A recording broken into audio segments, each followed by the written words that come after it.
Okay, let's keep going. Until I began to cut his hair, I never imagined a wolf could grow so much of it and so thick. When after some hours I had done with my clipping, Charlie had taken on the appearance more of a bedraggled deer hound than a wolf, although on close examination his great webbed feet and his amber eyes might betray him.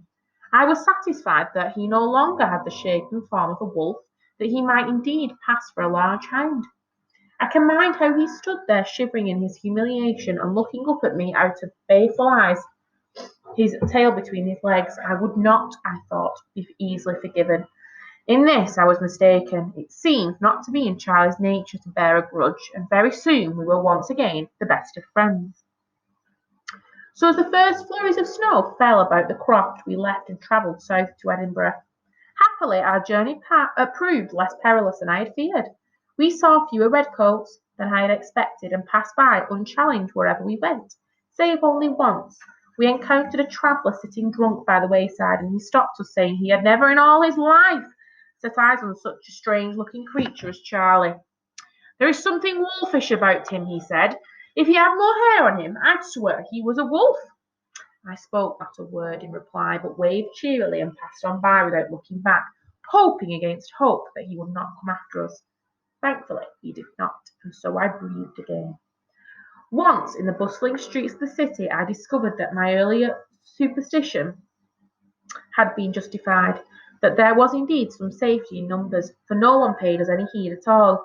By good chance I soon found work in a sailmaker's loft on the dock side at Leith, and basement lodgings nearby.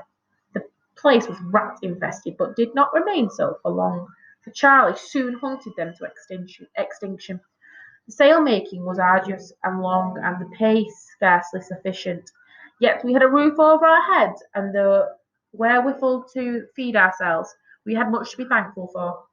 Still wary of discovery, I did not frequent the seamen's taverns, and so far as was predictable, withdrew from all human company, for fear that one of us might reveal himself for what he was. At the approach of any redcoat, and there were always redcoats aplenty down by the port in Leith, I would pass by on the other side, averting my eyes from their gaze. Each evening in the quiet of our lodgings I would trim Charlie's hair so that I might maintain his disguise. He had by now become quite accustomed to this ritual, standing quite still for the shears as if he understood the need for it.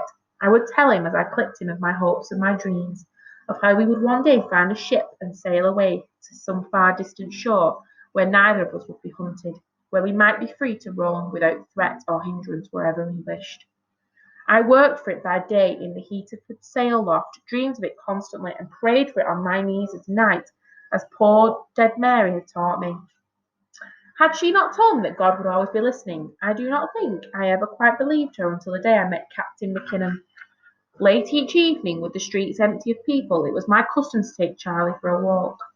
On one evening in summer I had paused, as I often did, and was gazing out to sea, with Charlie at my side, when I encountered a stranger, or rather less, I should say, that he encountered me. By his dress I could see he was a gentleman and a sea captain. By the direct look in his eye I perceived at once that he was an honest man. But none the less I was on my guard, as I always was with strangers. I did not yet know him, but this was the man who was to change the course of my life and Charlie's for ever. He stopped near by to light his pipe, and having done so, engaged me in friendly conversation.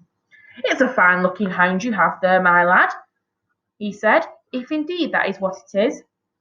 "What do you mean by that, sir?" I asked at once alarmed. "I mean that unless my eyes deceive me, that is as close to being a wolf as any dog I have ever clapped eyes on," said the sea captain. "There are no wolves in Scotland," I insisted. "Not any more."